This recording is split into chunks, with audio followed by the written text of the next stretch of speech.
The continued hike in prices of goods and services in Nigeria without corresponding rise in income means citizens are in a sort of quagmire.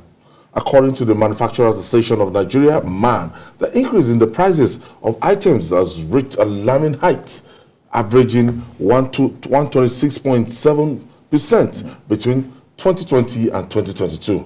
The Director General of MAN, Segun Ajayi Kadir, blamed it on current economic downturn occasioned by the COVID-19 pandemic, worsening insecurity, forex volatility, and the war in Ukraine. This has forced local manufacturers to pass the increase in the prices of inputs to the final consumers, who are now overstretched. Yeah. Final consumers who are now overstretched. Think of what you used to buy for any amount before. Yeah. What is happening now? And everything has skyrocketed, and Nigerians are saying that their income has not in any way increased, So the hyperinflation that we have in town, I think at the last check, according to the Office of Statistics, inflation, 15.9. That's about 16%. 15.9%. Yeah. All-time high. Absolutely, Double digits. Very trying times for Nigerians. The prices have risen up to the point where it's become almost nearly unbearable. We can't begin to mention or even compare notes now. But the fact that has been put out there is that we're talking about a 126% increase in the last 2 years. Yes, of course, in 2020, we had supply chain disruptions because of COVID and the rest of them. Yeah. But beyond that, we have very serious distortions in our economy. It's almost like a vicious cycle, Ayo. The prices are going up on the back of energy, crisis, insecurity, food inflation, and the rest of them. And the industries are bearing the brunt. And as I did say, it's almost like a vicious cycle. Your cost of inputs is increasing. The prices of the final products are going to increase. Consumers don't have enough, in their pockets to buy. What you have, arising from that are, large inventories or unsold stock, if you like. And of course, when companies have large unsold stock, capacity utilization, comes down. And when companies are not producing at optimum, they start thinking of sacking their staff. So a whole vicious cycle. You sack people, they get back into the economy, the employment, queue lengthens, and then we come back to the issue of, an environment where you can begin to recruit bandits and all that. It's really a very sad development. As I did say, distortions, and it simply, speaks to the fact that over the years we don't seem to have managed our economy in a way that it becomes largely productive than the consumption that we're talking about at the moment. Sadly, it's almost like a mono economy where we're living off oil and all that. And once the prices crash or goes up, it affects us.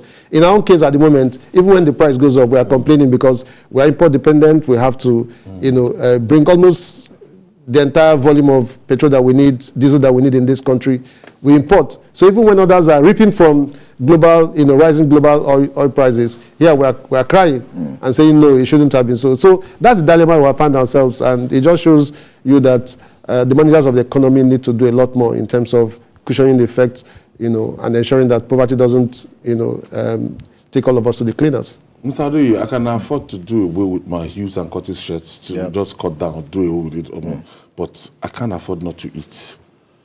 And the prices of goods and services. Yeah, one can afford to cut his coat according to his size. But what if you don't have coat to even cut? Because it's only when you have a job, you can now be talking of, planning your budget and all that. But millions of people out there are no jobs for them. They walk on the streets. You go out now, you see people well-dressed, begging. You see children, 2 years, 3 years, 4 years, on the their streets. parents on the street, begging. They're knocking at your side mirror. Yeah. And you see acts of aggression everywhere.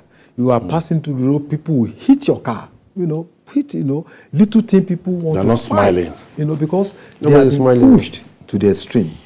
And the unfortunate is that Nigeria is noted for subsistence agriculture and commercial agriculture.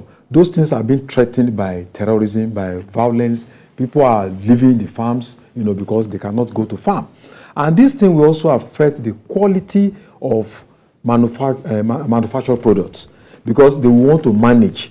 So it's going to reduce acceptance of products of Nigeria internationally. The excuses that were given, Ukraine war, COVID-19, well, fine, but they are not enough. It also boils down to leadership. What is our plan for renaissance, for economic renaissance?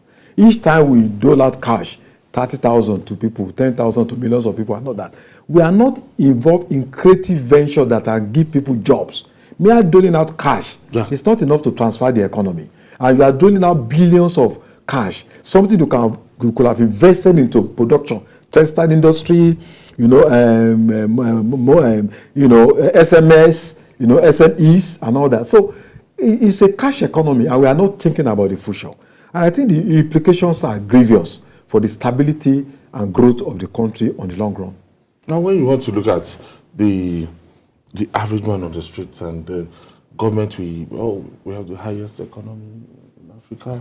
We've been able to do this, do that, reduce the GDP, do this, that, and a lot of people will say, "Hey, look, that it should translate to that food on the table. They want food on their table, and the price of pepper, salt, tomato is not getting better." Yeah, Ayo, and that's the major concern.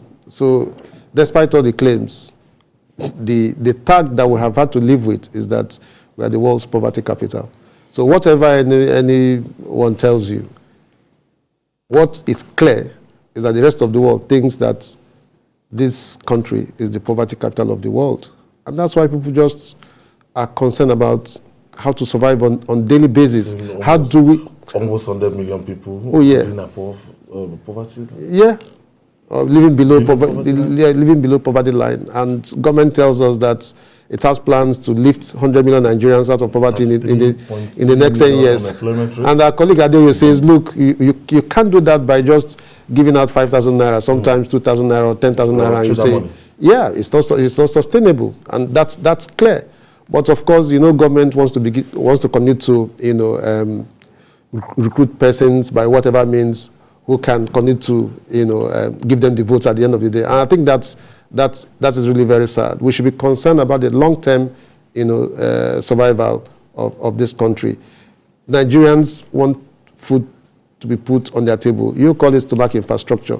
But then, a hungry man is an angry man. Whatever it will take to rebuild this economy, we must do it. But beyond that, Ayo, a very strong recommendation that has been made is that we must look at, and very seriously too, the cost of governance. The way our leaders go about in a naked manner, displaying wealth, just tells you that it's either we have continued, to toe the sad part, of stealing from, from the nation's purse, or that our leaders just don't care. The kind of signals that come from the political class and our leaders just simply tells you, look, for those of us who are on this other divide, we just have to find a way to survive. And that's not going to help anyone. We have to look at the cost of governance. It's simply unbearable. From the executive to the legislature, something has to be done. And that's why there's this huge clamor that again we should take another look at our system of governance. It's not just working, it's too expensive. If we continue this way, I'm not even saying if we continue this way, we're already there. The economy is in dire straits, and we're just carrying on as if nothing is wrong. The last count, how much? It broke. I can tell you. I can tell you that a lot of government parastatals couldn't pay before the holidays. It wasn't the case. And people are getting all manner of excuses of, no, it's this, or the fact of the matter is that the country is not buoyant anymore. We are broke. A country spending more than 90% of its income servicing debts. Every day. And we're just carrying on as if it's not an issue. And we are told, debt to GDP is not an issue, it's revenue that. But again, we are not earning. And I just mentioned here that we are probably one of the very few countries in the world where our source of income, the prices are going up, and we are saying no, it shouldn't be because it's rubbing up negatively. Do you understand? It's a crisis that you can't dimension. And quickly, cost of production too. Yes, and the small scale businesses is going to get worse. It's not a cost, but reality. If we find it difficult to fix energy, that is, light, to provide light, because it's getting worse now because we are even producing probably less than 4,000 megawatts in the country. No electricity anywhere. So I think that is going to make the situation bad. And the election is coming. What should be important to Nigerians is the program. How the next president, how do you want to transform the economy? That is what should be most important to us. It's not about people being able to raise 100 million naira to go and buy the forms. What is your program? What are the things you want to do differently? Sam Bimere, I think it's a wrap for our Muslim brothers and sisters. In the future, in the next 2-3 hours, absolutely. After 30 days of dedication and devotion, the future is tomorrow. Yeah, we'll look forward to happy holidays. It's also a time for sober reflection. We need to, seek the face of God at all times for direction. This country does need, God's intervention. Malade, your message? We wish our Muslim viewers a happy ceremony. It's a very happy event. And like we always say, that Islam is a religion of peace. So we wish them well and more a peaceful and prosperous country for the benefit of all. So on behalf of JH Crew, happy Eid field trip to Muslim viewers. I want to thank you, Wale Adeye. Wale Adeye, thank you for your contribution. And Sam, thank you. Always my pleasure. Thank you very much, Ayo. Yeah.